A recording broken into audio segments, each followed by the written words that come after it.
Mario Alonso, doctor Mario Alonso Puig, bienvenido. Muy buenas. Usted se pregunta qué es lo que hace que ante ciertos retos se nos nuble la mente. Se pregunta por qué nos cuesta tanto pensar con claridad. ¿Esto tiene algo que ver, por ejemplo, con la ansiedad? Tiene mucho que ver porque la ansiedad es la proyección en el futuro de un problema con el que suponemos que nos vamos a encontrar y a la vez es la sensación de impotencia de que cuando nos encontremos con ese problema no vamos a tener recursos ni fortalezas para hacerle frente. Empezamos a sufrir ahora por algo que ni siquiera sabemos con certeza que ocurrirá mañana. La ansiedad, lamentablemente, no para de aumentar, afecta cada vez a personas más jovencitas y es importante que sepamos que la ansiedad mantenida en el tiempo, de una manera crónica, puede llevar fácilmente a la depresión. ¿Dónde buscamos? Pues hay que buscar más allá de la mente. Yo sé que esto puede sonar un poco extraño. La mente es un instrumento excepcionalmente complejo de una dimensión impresionante. Más allá de la mente que ahí está la conciencia. La mayor parte de los problemas que experimentamos las personas son generados o empeorados por procesos mentales. Yo creo que Einstein, que era un hombre que no solo sabía de física, sino que sabía de metafísica, de alguna manera nos invitaba a mirar más allá de la mente. ¿Qué hay allí? La conciencia, el darse cuenta, el descubrir, el explorar qué es aquello que realmente nos está paralizando. Porque muchas veces, junto a esto es muy difícil, no puedo, hay que marcar una diferencia. De acuerdo, esto es muy difícil y es muy duro. Lo que pasa es que sí puedo. Ese poder no viene normalmente de los procesos mentales habituales, sino de la conciencia, de darte cuenta de recursos que tienes y que te permiten hacer frente a esos desafíos. Nos hemos olvidado de una parte esencial del ser humano, una parte que muchas veces nos referimos a ella como si fuera el corazón. Digamos que es una parte más profunda, muy anclada en el inconsciente. Cuando nosotros conectamos con esa parte, nos damos cuenta que podemos entender mucho mejor por qué los seres humanos hacemos lo que hacemos. Y eso nos permite no estar de acuerdo con lo que hacen, sino comprender por qué lo hacen. Eso es la compasión, conectar con el sufrimiento, entender la base de su sufrimiento, por qué esa persona reacciona así. Y eso también nos permite desarrollar una preciosa cualidad que es la misericordia. La misericordia viene de dos raíces latinas y quiere decir enviar el corazón. Enviar el corazón quiere decir muchas veces no dejarnos envolver por esos razonamientos, se lo merece, no se lo merece, si me ha hecho eso porque yo lo he tratado de otra manera, y sencillamente enviar el corazón. ¿Qué pasa? Que cuando una persona es tratada con respeto, y el respeto es tú eres tierra sagrada para mí, empieza a replantearse su forma de actuar. Sufrimos en buena medida casi porque así lo decidimos, ¿no? Hay que distinguir muy bien qué es dolor y qué es sufrimiento, porque si no hacemos una distinción en el lenguaje podemos quedar envueltos en una gran confusión. Dolor, tanto físico, psicológico como emocional, es algo consustancial con nuestra naturaleza humana. Una pérdida de un objeto, una pérdida de un ser querido, una enfermedad, es normal que nos generen nosotros dolor, porque somos seres humanos, no somos invulnerables. El sufrimiento es la historia que yo me cuento a mí mismo y que llega a atraparme para explicar ese dolor. Por ejemplo, si alguien me hizo daño en el pasado, claro que es normal que lo haya experimentado, soy un ser humano. Ahora, si yo justifico que no he sido feliz en mi vida por aquel daño que me hicieron, ese sufrimiento lo he generado yo dando vueltas una y otra vez a esa historia que de alguna manera explica aquello. La historia es generación mía. El pasado puede reescribirse, el pasado de cada uno de nosotros. Totalmente. Es inamovible en tanto que le demos una presencia en nuestra vida que la haga inamovible. Si yo me paso la vida mirando hacia atrás, es muy difícil que mire hacia adelante. El problema con el pasado es que muchas veces nos esclaviza. Lo que podría servirnos es para informarnos, para orientarnos y para prevenirnos, pero no para determinar nuestro futuro, porque si no, nosotros no tenemos un futuro, tenemos una simple proyección del pasado en el futuro. Eso es casi tanto como decir que el pasado no fue exactamente como creemos, que no fue del todo real, que fue otro distinto. Bueno, ese es un comentario de una tremenda profundidad por lo siguiente. Los estudios modernos que hay sobre la memoria nos vienen a decir que la memoria es bastante poco fiable, porque mezclamos unos contextos con otros, unos hechos con otros. Y claro, luego que nuestro mapa para viajar sea un instrumento, una facultad de dudosa fiabilidad, pues es un poco arriesgado. En nuestra ingenuidad hemos olvidado que bajo nuestro mundo de razón yace otro enterrado. Y ese es el que tenemos que buscar, entiendo, ¿no? Sí, nos es difícil buscar debajo de ese mundo de razón porque, para empezar, no se nos ocurre que exista. Esto es como cuando se descubrían tumbas en Egipto. Qué difícil es creer que debajo de un árido desierto puede haber un tesoro de semejante envergadura. Jung fue una persona que conoció muy bien distintos estratos del ser humano y nos invitaba a eso. No os conforméis pensando que sois solo lo que veis. Sois mucho más de lo que veis. Lo que sois trasciende por completo lo que veis. Solo utilizamos el 10% de nuestro cerebro. Sí, no podemos saber qué porcentaje usamos, si es el 5, el 6 o el 10%, porque no sabemos cuál es el 100% de la capacidad máxima, por tanto no podemos saber el porcentaje. Lo que sí sabemos perfectamente es que el cerebro responde de una manera directa a la programación mental. Y hay programaciones mentales tremendamente limitantes. Hay personas muy inteligentes que cuando emocionalmente se bloquean no pueden ver una solución que tienen delante de los ojos.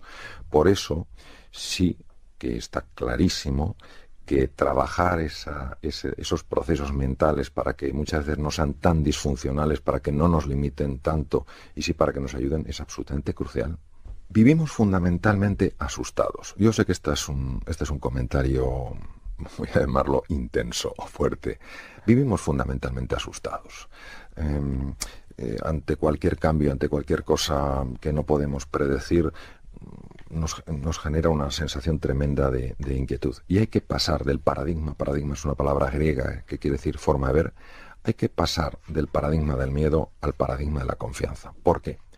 Porque en la vida nos vamos a encontrar con retos que van a ser complejos y nadie puede quitar envergadura a estos retos porque lo son.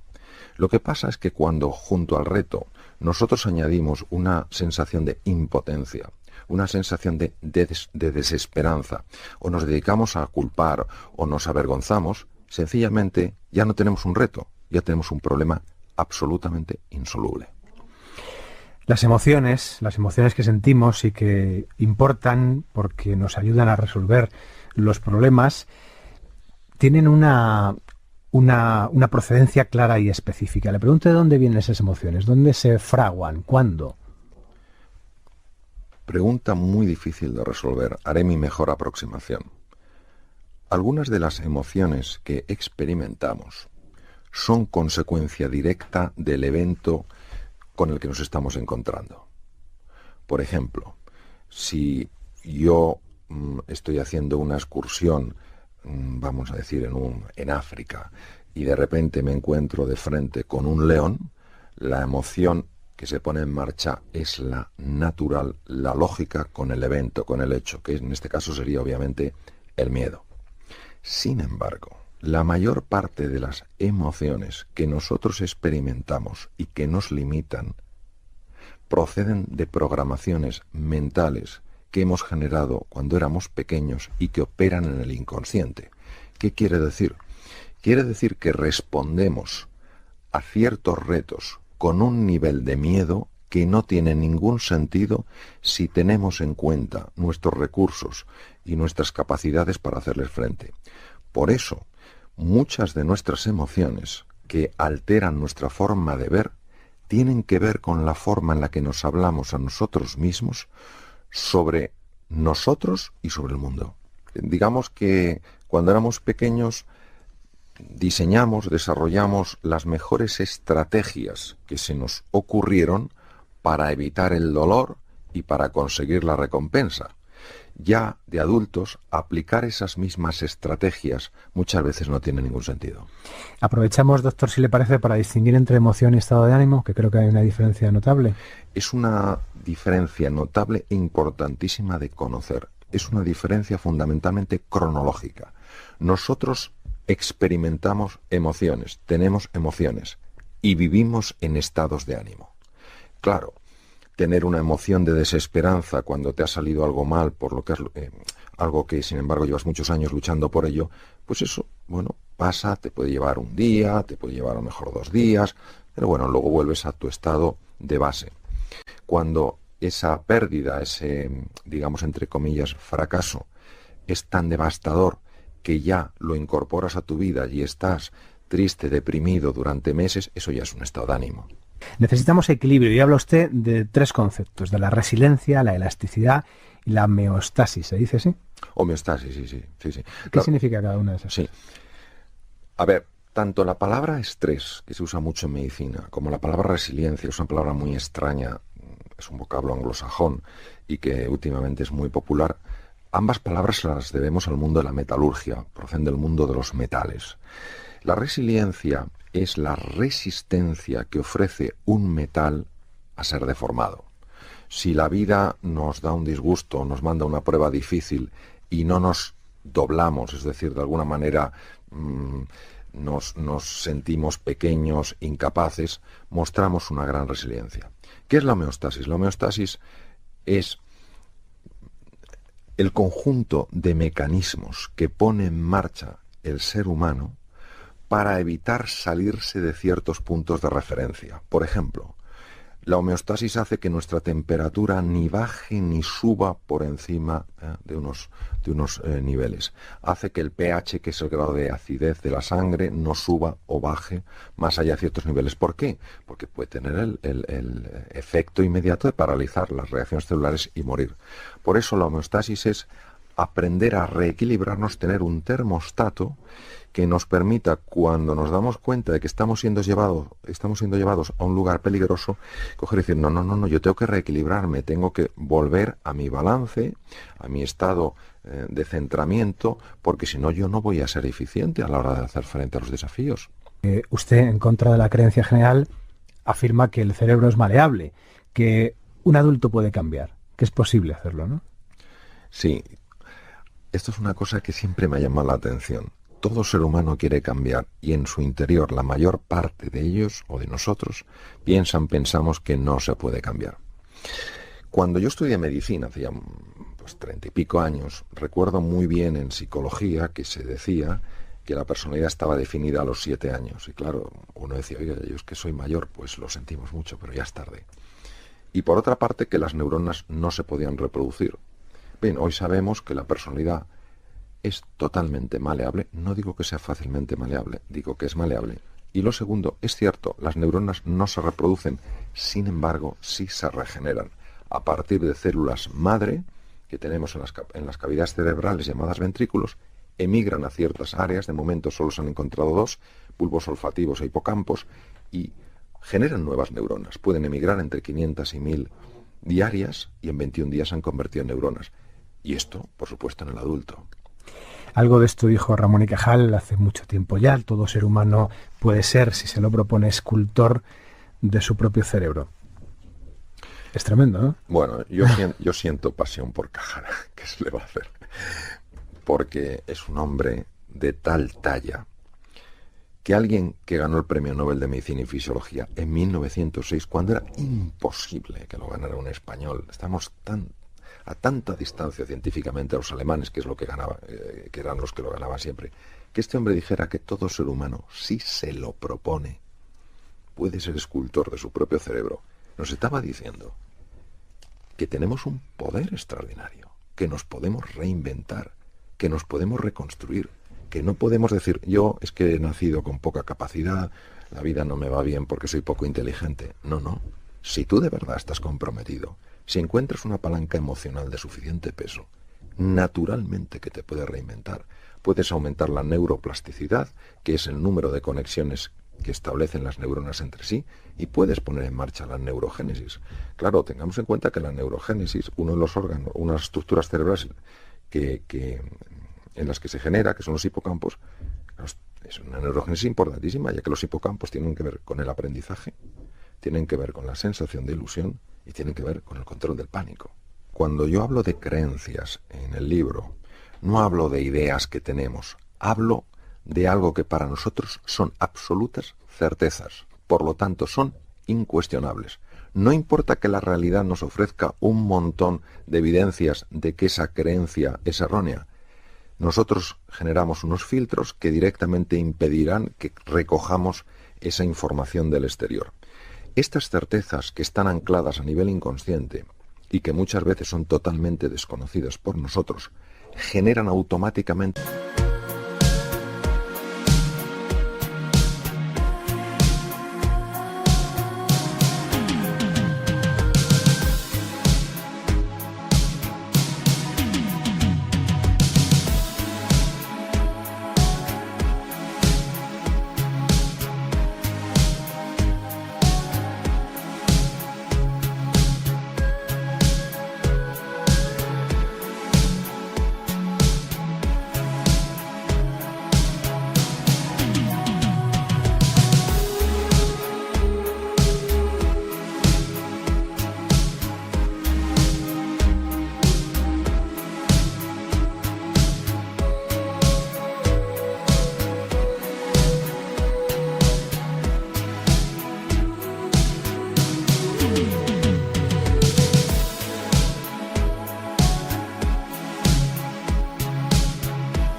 de formas particulares de valorar las situaciones que ocurren y por tanto sentimientos distintos. Por ejemplo, vamos a imaginar que yo tengo por cierto que soy una persona antipática, por cierto, y entro en una fiesta que me han invitado y veo una persona que desvía la mirada.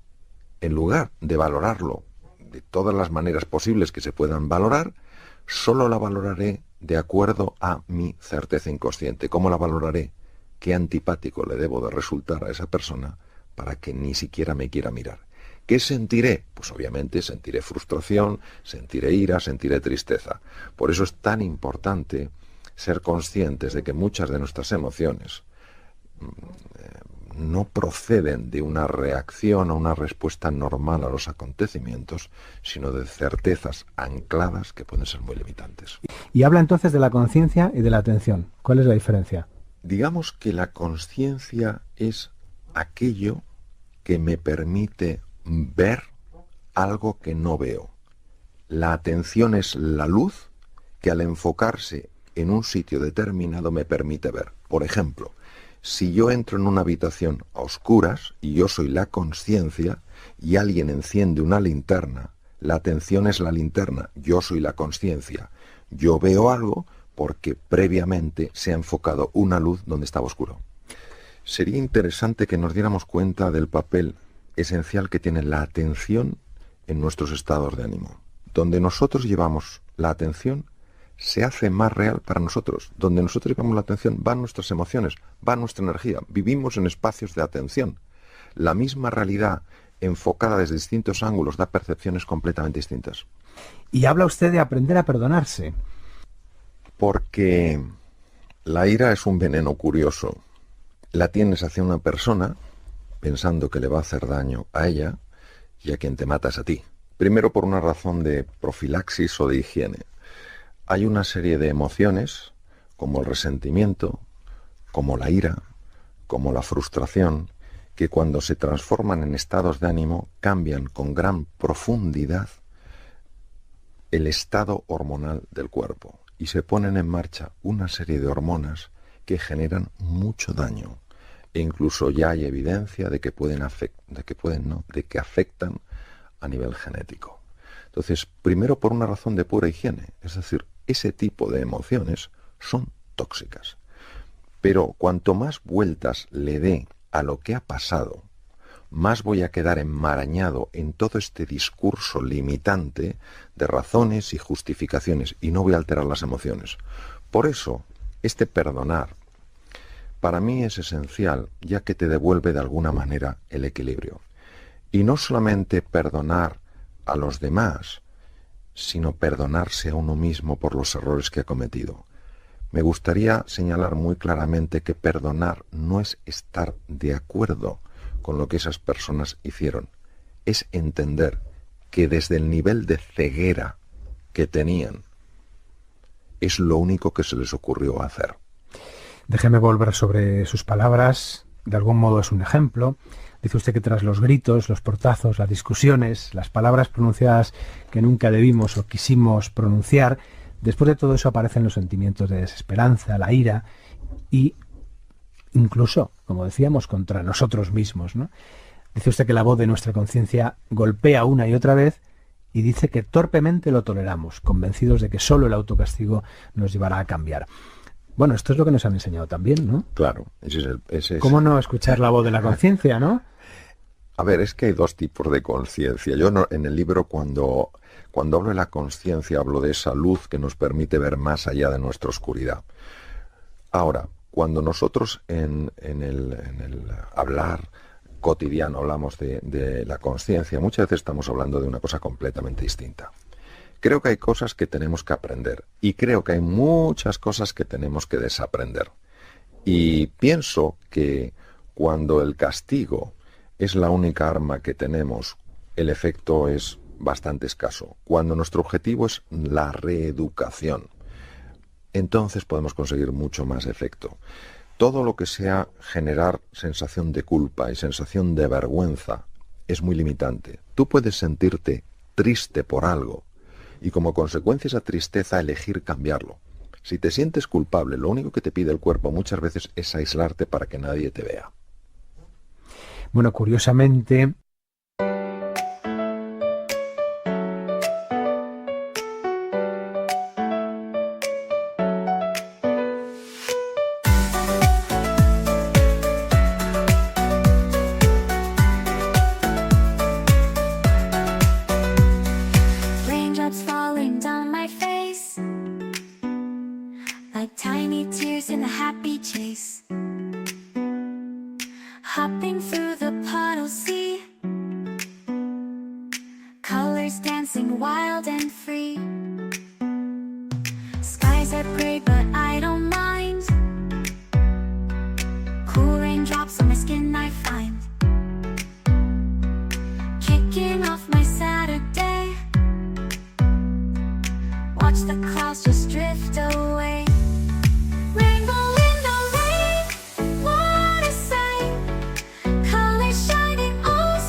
Claro, pasan los años y, como decíamos, ante situaciones similares la respuesta será siempre idéntica, el protocolo se repetirá. Y le pregunto por qué sigue todo igual. Voy a intentar explicarlo de la forma más visual posible. Vamos a imaginarnos que tenemos dentro de la cabeza un disco. Y ese disco tiene las características de una voz. Y nosotros prestamos atención a esa voz como si fuera lo único que existiera. El problema que tiene el ser humano es que cree que es ese disco y por eso no se le ocurre mirar más allá del disco. Y si el disco lo que te dice es: tú no puedes cambiar, eres demasiado mayor, no tienes formación suficiente, nadie te apoya, no vas a poder cambiar, pero no porque no puedas cambiar, sino porque tu atención está absolutamente enfocada en ese disco. El cuerpo refleja de una manera muy clara el inconsciente. Cuando una persona tiene una preocupación, incluso sin que ella sea consciente en un momento determinado de esa preocupación, se puede notar en el grado de tensión muscular, en cómo están funcionando sus vísceras, en la frecuencia cardíaca, incluso en cambios en el electrocardiograma y cambios en el electroencefalograma. Es decir, los procesos corporales están absolutamente anclados fundamentalmente con la manera en la que opera el inconsciente. Esto es un inconveniente y es una ventaja. El inconveniente es que todas esas emociones disfuncionales de las que hemos hablado antes, la desesperanza, la ira, la frustración, cuando se convierten en estados de ánimo, tiene una repercusión en el cuerpo. Dolores de espalda, problemas de columna vertebral, tensiones musculares, patologías digestivas, reducción de la función del sistema inmunitario, patologías respiratorias, de todos los colores. ¿Cuál es el lado positivo? El lado positivo es que si nosotros utilizamos el cuerpo fundamentalmente a través del ejercicio físico, tiene la capacidad de alterar muchos de estos programas mentales. Es decir, el cuerpo es un acceso muy rápido para reducir la ansiedad y para reducir la desesperanza. Por eso, desde la oportunidad que me ofrecen de hablar desde aquí, verdaderamente mando un mensaje de lo esencial que es ponerse en forma, hacer ejercicio, andar, salir de los estancamientos sedentarios en los que muchas veces nos metemos. ¿No es usted muy bondadoso cuando dice que en nuestro corazón no anida la maldad, ni tan siquiera la incapacidad, sino la más profunda de las cegueras? A ver, yo creo firmemente que la esencia del ser humano es fuente de amor, de creatividad, de sabiduría, de energía y de belleza. Lo creo firmemente. Y sé que junto a eso se ha pegado una costra, algo muy difícil de entender de dónde procede, que hace que se generen una serie de limitaciones en nosotros, cuya expresión más frecuente es la violencia, el miedo, el aislamiento. La última pregunta, porque no caben más, en torno a esas heridas del alma de las que hablábamos, todas ellas dejan un rastro en nuestra memoria. Hablábamos de que la memoria no almacena solo recuerdos de los hechos que ocurrieron, que la memoria almacena también sensaciones, emociones, experiencias, vivencias, que la memoria es algo muy complejo y que por eso el pasado no es algo rígido e inmutable. Me parece, todo un descubrimiento. Sí, me gustaría comentar que la herida, que muchas veces tanto nos duele, se ha convertido en la motivación para superarnos. Nos sirve de identidad, este pasado creado. En fin, y así vamos haciendo una vida que luego, tal vez, pasados los años, queremos reinventar. Mire, este reinventarse suyo, diría, si me permite para finalizar, que se lee en una tarde, rápidamente. Otra cosa es el tiempo que la digestión lleva. Creo que reinventarse o reinventar la vida de nadie no es nada sencillo y que a veces duele. Otra cosa es que merezca la pena intentarlo, ¿no? Sí, y yo sugeriría no solo enfocarse en el objetivo, sino disfrutar del proceso. Entonces no duele tanto. No, entonces se ven las cosas desde un ángulo completamente diferente. Doctor, ha sido un placer. Hasta el próximo libro. Hasta el próximo. Muchas gracias. Gracias.